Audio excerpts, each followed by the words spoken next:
If you want access to bonus episodes, reading lists for every series of Empire, a chat community, discounts for all the books mentioned in the week's podcast, ad-free listening, and a weekly newsletter, sign up to Empire Club at www.empirepoduk.com.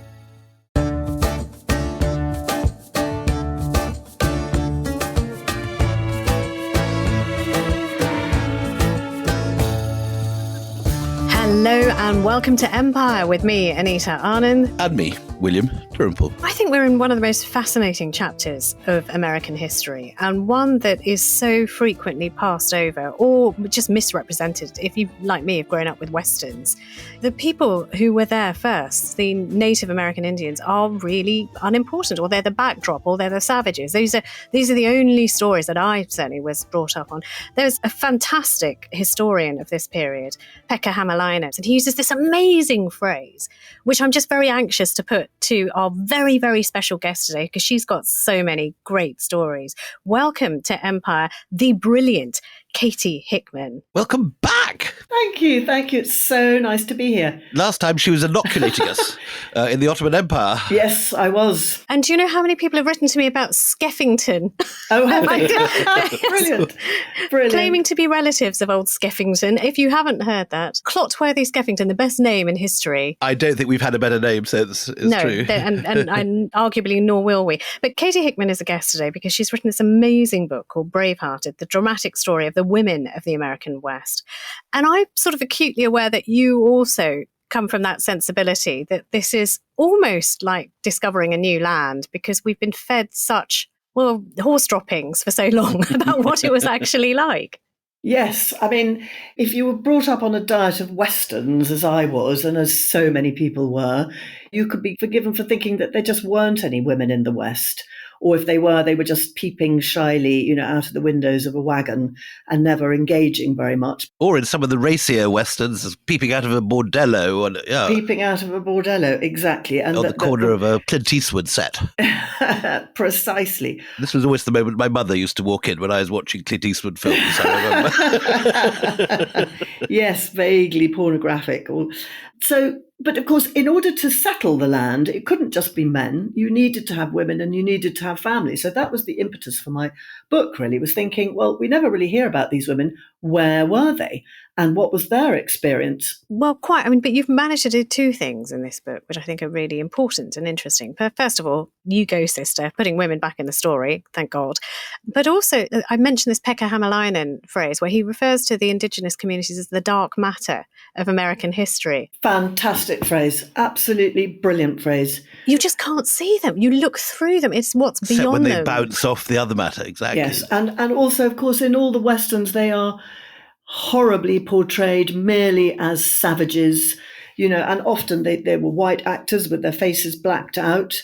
Often Ronald Reagan, it turns out. At least once, certainly Ronald Reagan. We can come on to him later. So they were sort of almost cartoonish figures who were the backdrop to this incredibly noble endeavor, which was to go west and to basically conquer this enormous landmass.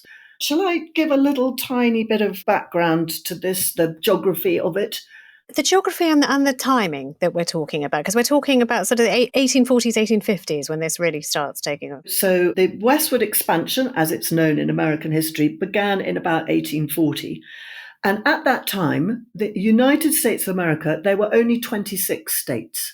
And the geographical landmass of those states only covered a third of what is now we've come to know as America. The Great Plains were known as Indian Territory, and they were kind of notionally part of America. America had bought it from Napoleon Bonaparte. Go figure, how did that one work? So it was kind of notionally part of America, but no whites had really ever been there. It was this enormously huge, great area. Then you had the Rocky Mountains, which were about 2/3 of the way down, looking from right to left on a map. And beyond that, the whole of the South and the West, so from California right through to Texas, wasn't American, it was Mexican, belonged to Mexico.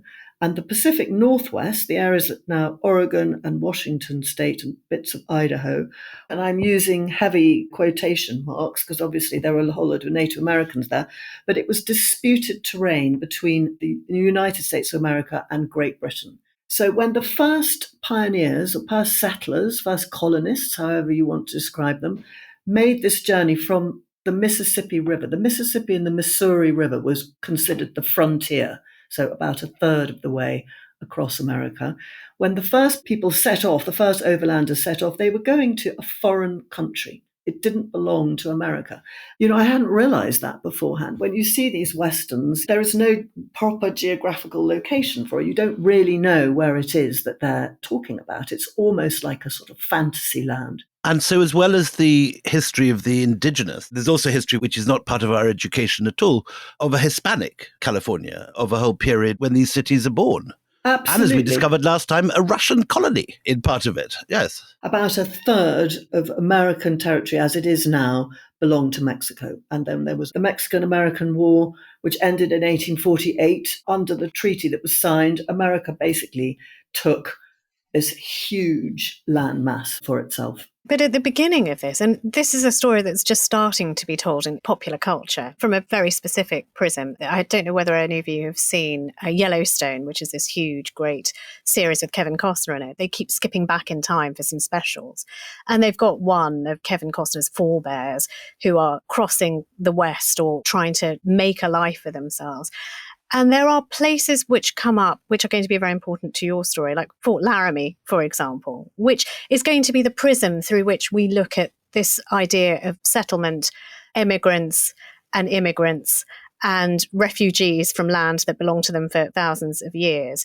So let's focus in, if we can, and just use Fort Laramie as our touchstone. When did it suddenly exist, and what did it look like right at the beginning? So Fort Laramie was originally a fur trading stockade that belonged to the American Fur Company. So the only whites really who visited this huge landmass beyond the Missouri and the Mississippi rivers were fur traders and trappers and the odd missionary. In popular culture, this is Revenant territory, isn't it? This is Leonardo DiCaprio. Exactly. In fact, I was going to say, if any of your listeners have seen that film, The Revenant, which is sort of loosely historical, I'd say, the stockade that you see in that, I thought was a completely brilliant reimagining of what stockade such as Fort Laramie must have looked like. In fact, Fort Laramie was the biggest, and it became a settlement for these fur traders, all of whom, by the way, married Native American women.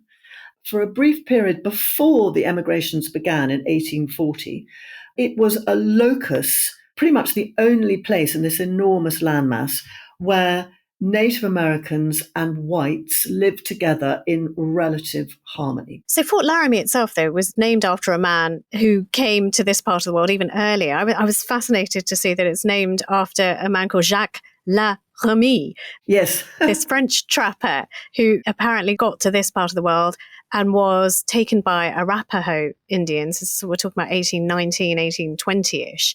They were accused of killing him and burying his body in a beaver dam. And it's in recognition of him that this fort, or this fortification, was named Laramie, which I'm just very fascinated by. So it was dangerous territory. It was dangerous territory where people could die. It was on the rim of the known world. I mean, fun enough, I was in Fort Laramie back in September, and in order to get there, if you lived in that period, you would have travelled for 500 miles across the Great Plains, arrived at Fort Laramie having not seen any other. What state is it in today, just to place it geographically? It's in Wyoming, within sight of the Rocky Mountains. So when you get to Fort Laramie, travellers across the plains knew that they were nearly at the Rockies. The Rockies are like a kind of smudge on the horizon. So it was these fur trappers and traders who used it as part of their fur trading endeavours. But other people went there too. I mean, we're talking about tiny numbers. So there were various sportsmen, for example, who went to hunt the bison who would turn up there. And then when the emigration proper started, which was in 1840, 1841, it became a kind of a way station for travelling along that route. So they kind of didn't like a roadhouse where you restock, you have a little nap, you have some water, and then you go on your way. Is that what you mean, a way station? Not exactly, no. It was more a landmark. It was very small. Sometimes people stayed there, but the emigrants tended not to. They might perhaps try to trade, they might try to buy new supplies. And as the emigration progressed, because I should mention it started very, very slowly. So in 1840, there was one family who left the Missouri, Mississippi frontier and traveled to Oregon. Just one family. That was the first non-missionary woman who went. In 1841, 100 people left the Missouri River. In 1842, it was 200 people. In 1843, it was 1,000 people. In 1844, the numbers doubled. So these are still really small numbers of people. Katie, you mentioned earlier the date 1848 as the date which the treaty with Mexico is signed and the end of the war with Mexico and the absorption of this area into the United States. But it's also the date of an important discovery. Tell us about that. Yes, well, gold was discovered at a place called Sutter's Mill in California. And if you were Mexican, it would be incredibly unlucky. If you were American, it would be incredibly lucky, because until 1848, the whole of California was Mexican. The Americans had fought a war with the Mexicans, and some of these American colonists who'd gone over there to get new land and start new lives. And I think that gold was discovered in January, and the Treaty of Guadalupe Hidalgo, which was the treaty between the Americans and the Mexicans, was signed in February. So literally within a week of gold being discovered, the Americans signed this treaty. I don't think it was ratified till a bit later on, till about July. They signed the treaty, and suddenly this incredible wealth belonged categorically, without any, dispute, belonged to America. You write so beautifully about this as well, and about this sort of notion that goes out that the rivers are running with gold. Talk about, gold rush and gold fever. There's a lovely line you have. You say that you could get your hands on the wealth of Croesus merely by, quotes, dipping one's hand into the sparkling mountain stream. It's lovely. Yes, idea. And it created literally a fever. Before that, it had been Oregon fever, when everyone was crazy to go to Oregon, what was then called Oregon Country, before it became part of the United States. But I think it's really important to understand how much the numbers increased, because it would have such a huge impact on the Native Americans and what happened subsequently. So in 1848, I think about 4,000 people had done this yearly emigration. Everyone went together for protection. They started at a particular time. So 4,000 people is not very many. But of course, the gold was discovered, and then news got back. In fact, news spread all round the world. And the following year, 1849, which is why you talk about 49ers, in 1849, the numbers jumped from 4,000 people to 30,000 people left the Missouri frontiers and traveled overland. The year after that, it was 50,000 people who left. So all of a sudden, the numbers were just insanely large. And of course, people were coming in by ship. So they weren't only going overland, they were also going to San Francisco, which was then, it was called Yerba Buena, when it was under Mexico, it was nothing, it was like a little tiny village. Suddenly there was this huge influx of people by ship. Settlers were coming down from Oregon. Everyone just flooded to California, all thinking that they were going to get rich quick. You just said something which maybe some of the younger people won't know, that Miners, 49ers. I mean, what is the song that's in? It's a very famous song, isn't it? Miner, 49er. It was a miner, 49er. Something came in 49. Isn't it Clementine? I think it might be. It was a miner, 49er, I think.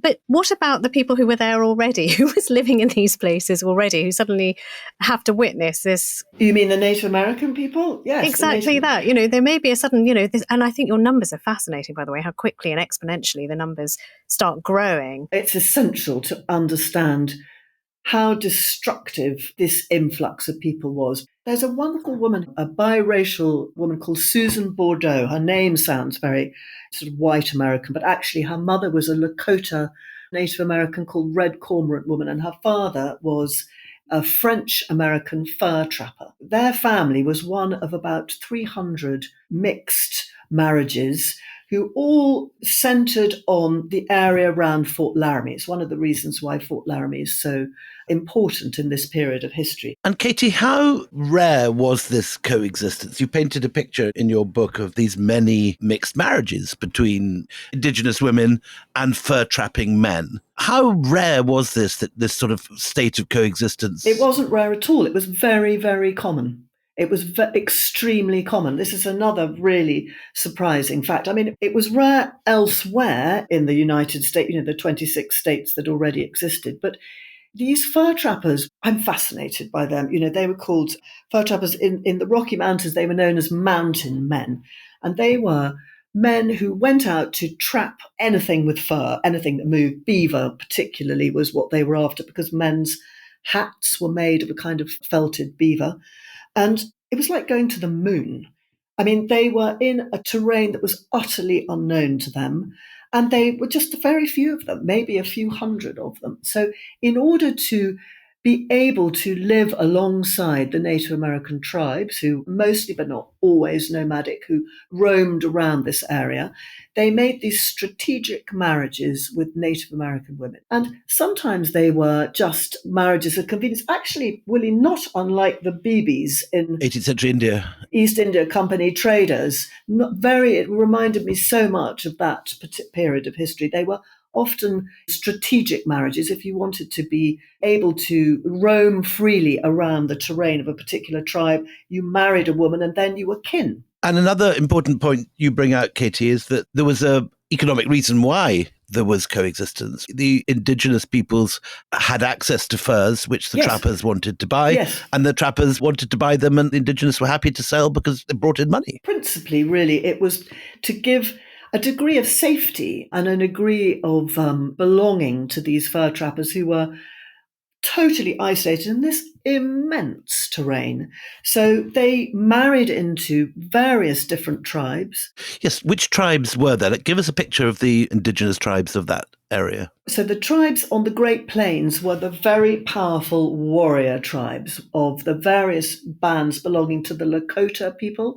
Then the Cheyenne, the Shoshone, the Arapaho, these were the big, powerful warrior tribes that were different to the sort of more hunter-gatherer tribes who existed, for example, in California, who didn't have guns and didn't have horses. And did they get on with each other? No, they absolutely fought one another. Like anyone else. In Europe, they had allies and they had enemies. So in order for their own protection, these white trappers, married into a particular tribe. And then the areas that were roamed over and sort of controlled, if you can put it like that, by various tribes, they would have free reign, pink ticket to go and trap these animals, which was a hugely valuable, lucrative trade.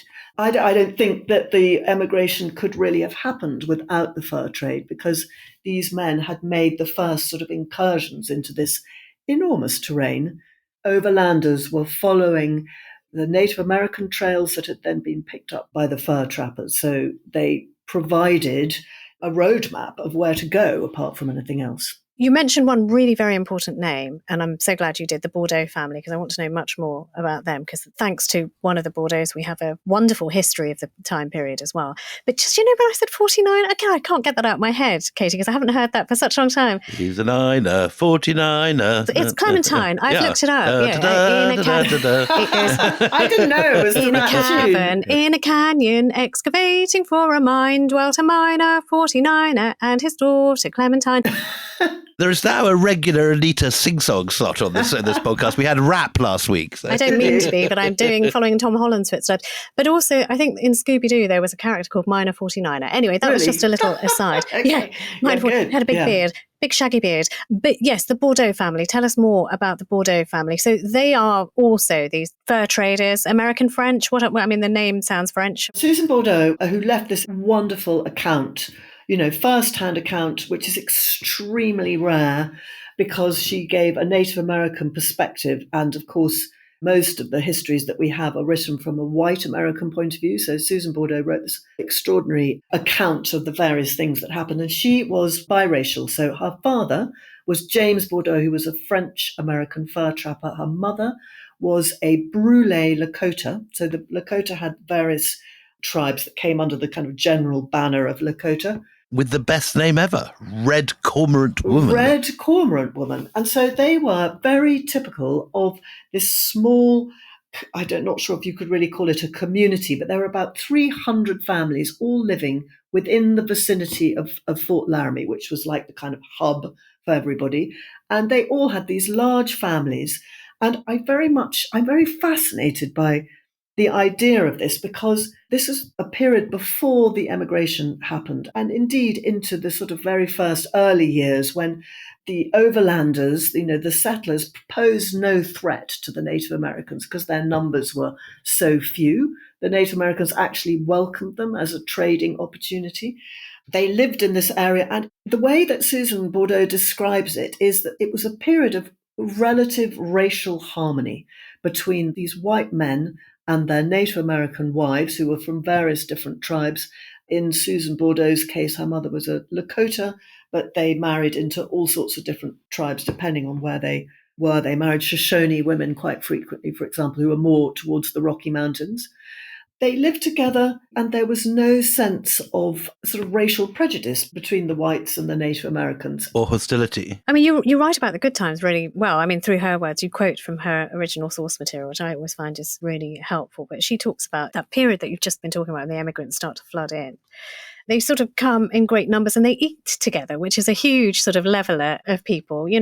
They're coming in, they're eating all this. Supper was dished out, a pie plate, meat and bread was bill of fare, sorghum, molasses, a luxury. And she describes how all these different people are gathered around this enormous big plate, sharing not just food, but also music, impromptu dances and things that happen between races. Tell us more about that, because I love those stories. Yeah. Well, her father was a very good musician. A lot of these fur trappers, they carried their fiddles around with them into the wilderness, which is quite a wonderful thought. And so her father and a lot of his friends could make music, and they would have these impromptu dances at Fort Laramie that Susan Bordeaux, as a little girl, remembers. And so she describes, as you say, all the little girls would put ribbons in their hair, and they'd all get dressed up, and they would watch the old timers, as she calls them, so the older settlers who were coming over, dancing these jigs. There's a lovely quote you've got here. Many times some of the older men were called out to the centre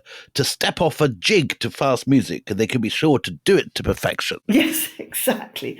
And I like how she describes her father, what you say about sort of all these people with their families and loves and lives. You sort of bring life to it, and she brings life to it, talking about her father, saying that he was a man who was born for gaiety and music. She says it is life with them. They are never as happy as when the music was on the air and a crowd of people were moving to its rhythm.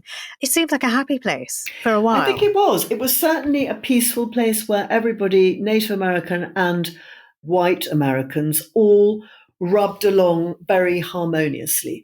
But partly the reason for that, these men had their families, and often they were marriages of real attachment. They weren't just strategic.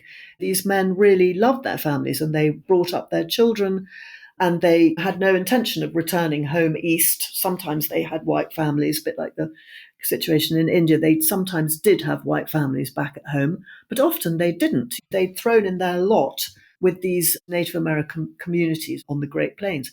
And so it seems to me like there was this moment when the relationship between the white Americans and the Native Americans could, and indeed was, very different to how it became later on. And then you present this picture after the gold rush with gold-crazed emigrants coming like a living avalanche, sweeping before it all that the Indians prized. That's Susan Bordeaux's own words. Susan Bordeaux's own words, and she witnessed this. And of course, the principal thing, the Indian Wars, so-called, hadn't really begun at this point. So there was no conflict. All the settlers were terrified of what they called Indian attacks. Actually, it was extremely rare for that to happen. It was something like only 4% of deaths during these migrations were from enemy fire, so to speak. You're much more likely to die from disease or actually shooting yourself. A lot of accidents happened.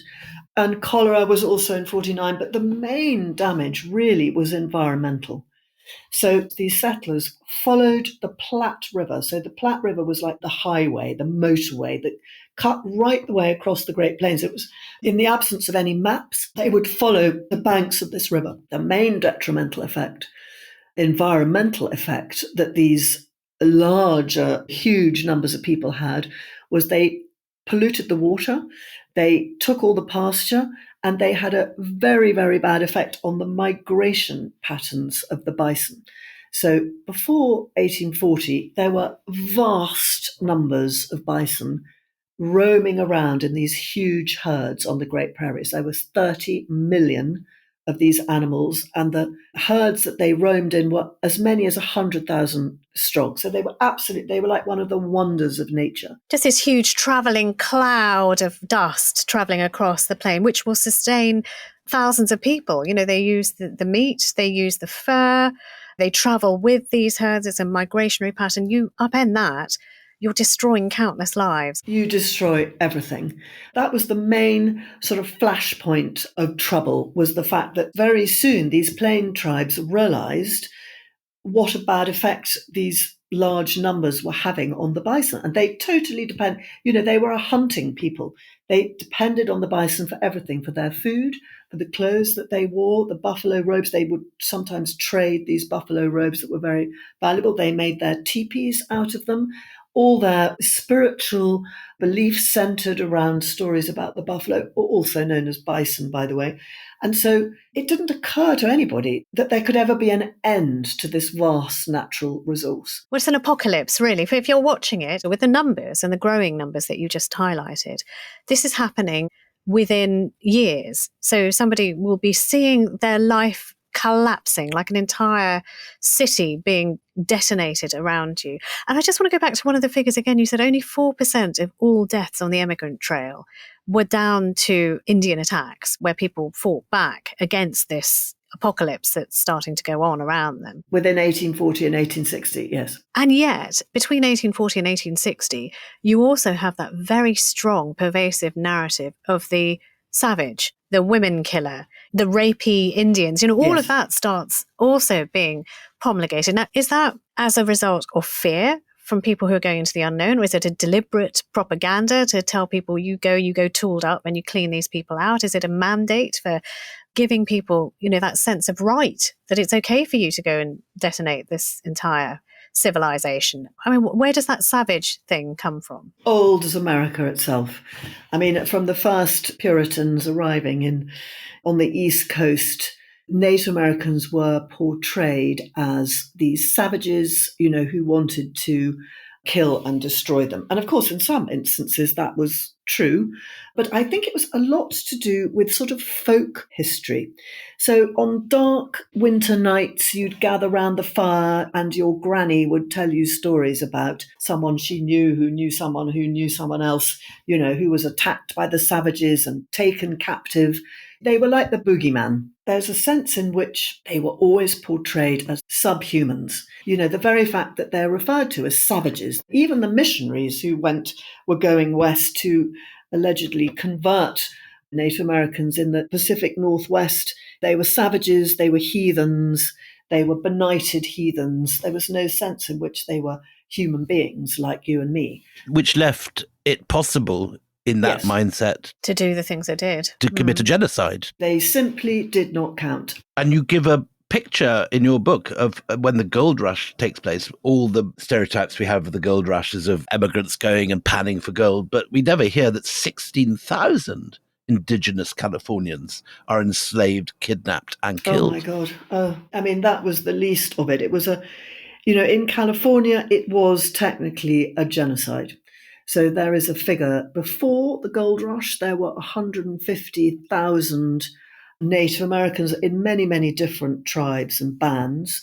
And these were very different from the warrior-like horse-riding plains tribes, like the Comanche and the Lakota, for example, who could give as good as they got and who indeed fought back against white incursion and won for quite a long time, which is something certainly I didn't know. But in California, they were very different. They tended to be hunter-gatherers. They'd already been weakened by Western diseases brought in by the Mexicans. And within something like 5 years of the gold rush, from 150,000 Native Americans in these various different tribes, there were only 30,000 remaining. Thank you for bringing us Susan Bordeaux as well, because thanks to her, we actually get an idea of how sometimes these enormous numbers of killings occur. Because you said that she was one of the Brule Indians. Her mother was a Brule Lakota, yes. So the first flashpoint of proper fighting was something called the Grattan Massacre. This was after the Fort Laramie Treaty, when there had been a brief moment After the Fort Laramie Treaty. So the Native Americans complained to the US government that their resources were being taken and that their bison were being affected. And so there was a treaty, Fort Laramie Treaty, which happened very, very close to where Susan Bordeaux lived, which was going to set out various terms and conditions of how the two sides were going to get along. And the Lakota agreed to confine themselves to a certain geographical area, but they were still allowed to hunt wherever they wanted. And they were paid by the US government? They were paid annuities. Yes, every year there was supposed to be $50,000 worth of annuity. Within a year of this happening, the US government changed its mind and said, oh, sorry, we can't afford $50,000 worth of annuities. We're going to just pay for 10 years. And so the Native Americans were pretty fed up.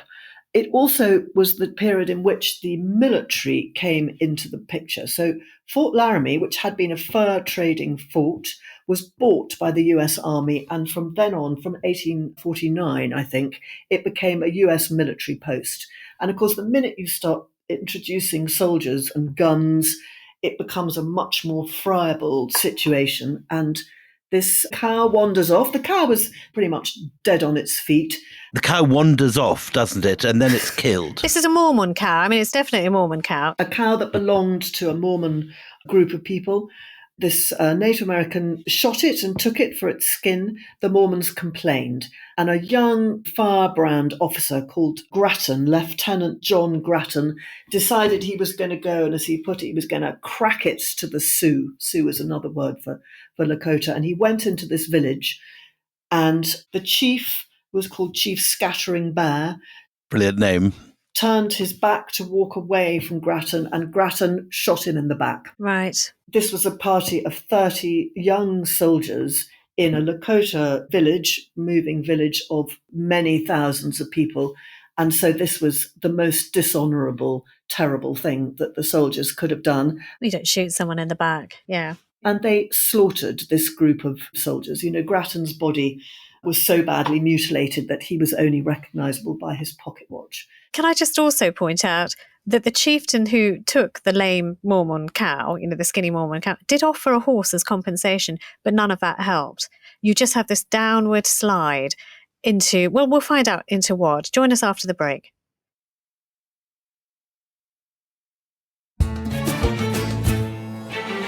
Welcome back. Still with us, Katie Hickman, who left us on a cliff edge with this cow incident. It's really hard to think that something as mundane as a skinny cow could spiral into such an orgy of violence, but it does. So you left us just before the break with the killing of Grattan and his men after this shooting of a warrior in the back. But what is the retaliation to this? Because there must be one. These things don't go unanswered, do they? Absolutely no, definitely not.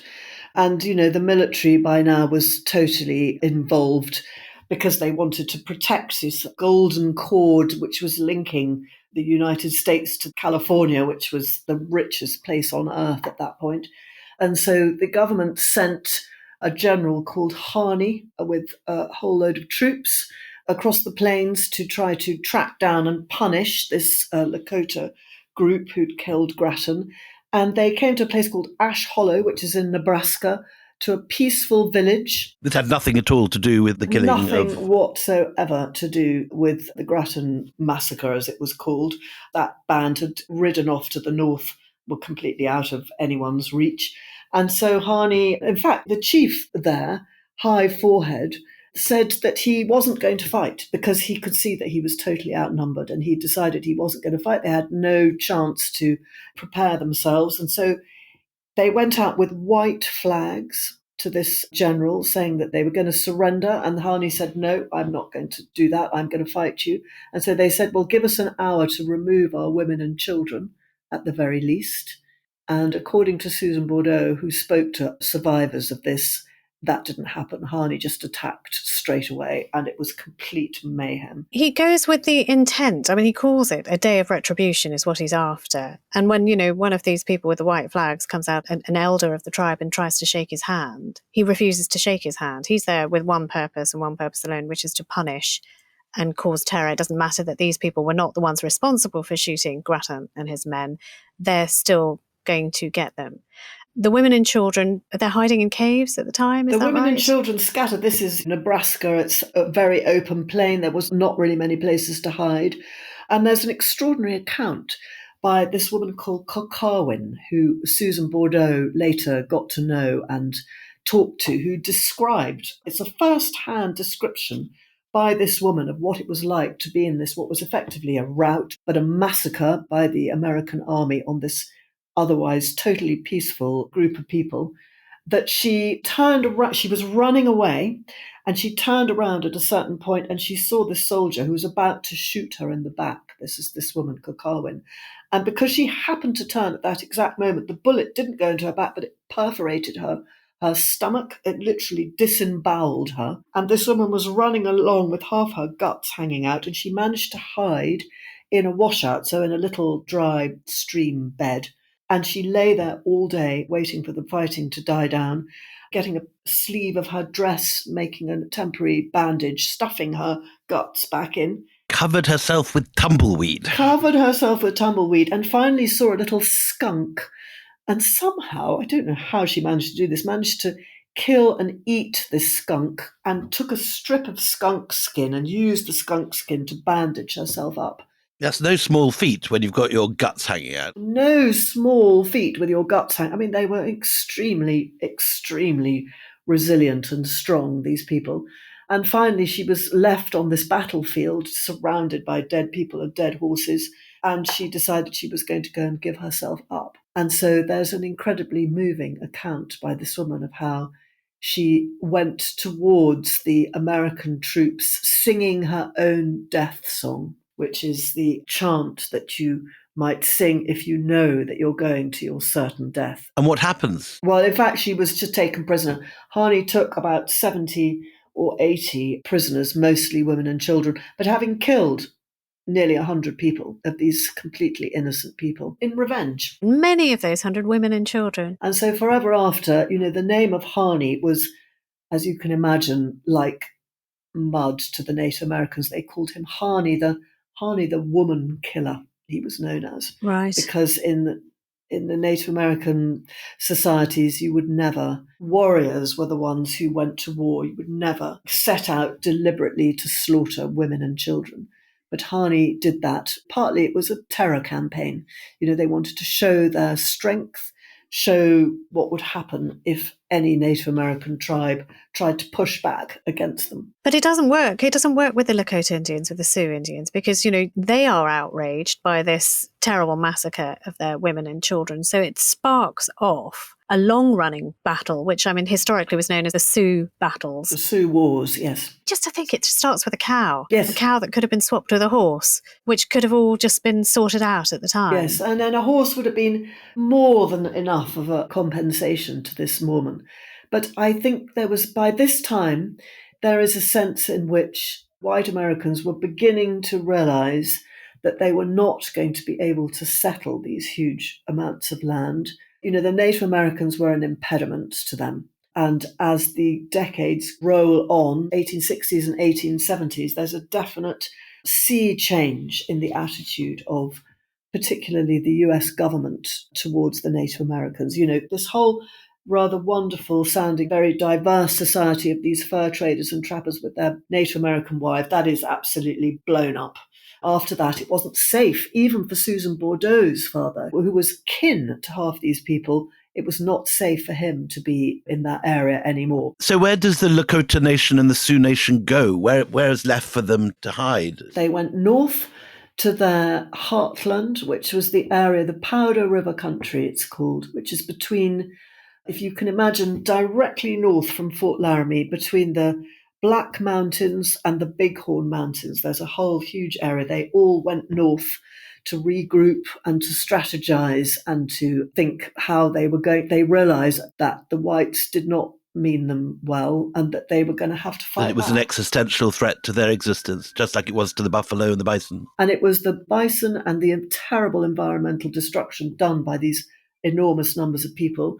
But also, I think that by then, they had a sense that if ever there were any minerals found, so there was the California gold rush, gold was discovered in Colorado, and gold was also discovered in Montana. So basically, wherever gold or minerals, mostly gold, but sometimes silver, were discovered, that was the beginning of the end for the Native American people. You and I met last autumn in Boulder, Colorado, in this very area. And there's a big massacre site there, isn't there, where another massacre took place? Yes, I think you're referring to the Sand River Massacre, which was later on. I think that was that was during the Civil War. So that was was part of a militia who again attacked a completely peaceful village. Of women and children, and just gunned them down. Yes, women and children. Yeah. But, not only that, it was brutally cruel what they did. So they didn't just mow these people down, they scalped them. This shows you what the attitude of not all whites, but of many whites, particularly the ones who were interested in settling or who just wanted the land. You wanted to terrorize the Native Americans. So at the Sand Creek Massacre, these militia soldiers took gruesome souvenirs. Scalping, we always think of scalping, but if you've been brought up on Westerns, you think of scalping as being something that Native Americans did to whites. Actually, it was much more prevalent that whites did it to Native Americans. So people would collect scalps as souvenirs to take home. Not just scalps, but other body parts as well, including women's genitalia. They would cut it off and they would string it up on their saddles. The commander responsible for this, Colonel John Chivington himself estimated killing 600 warriors, two-thirds of whom were women and children. It was butchery. We're going to have you back because we are ending this episode with this huge division now, a bloody divide between the Native American tribes and the Americans, and these people who are following this lust for gold and land, who are sort of traveling through historic Native American lands. And you talked about the Bordeaux family itself being ripped apart by this, because you've got the father who was once of the people who's now being sort of almost outcast. The next episode, we're going to talk about a young girl who's taken in by the Native Americans and counted as one of their own. So there's a rather lovely story coming up, so stay with us. But just one final thought to end on this one, Katie. There was divided opinion at the time on Harney's actions, Harney's massacre of women and children near Fort Laramie. You had the New York Times calling it a massacre, just straight out saying it was butchery, what he did. But then a lot of other Americans saying it was a victory, it was heroism, he did the right thing, this is how we treat the savages. Yes. So you do have a really rather intriguing divide in America itself. That's completely true. And there were definitely people on the East Coast and on those eastern states who thought it was appalling what was happening to Native Americans and pushed back and wrote about it and campaigned for them. Interestingly, a lot of the time these were Quakers. The Quakers were very active, had always been very active. They were active, abolitionists as well, but they were also people who campaigned in favor or who tried to point out that the barbarism was on the side of the whites rather than on the side of the Native Americans. Although I have to say, Native Americans were incredible warriors themselves. And as I said before, they fought back against the US Army and bested them for quite a number of years before finally, actually the thing that really did for them was that the railway was built. And so once the railway was built, which was in 1869, so incredibly, in the twinkling of an eye after these first little wagon trains went, then the army was able to move large numbers of troops. And once that was possible, then it was much easier for them to follow the Native Americans and fight them in sufficient numbers. Right. Well, look, thank you so much for now, but we're going to have you back. Katie Hickman. Till the next time we meet, then, it's goodbye from me, Anita Anand. And goodbye from me, William Dalrymple.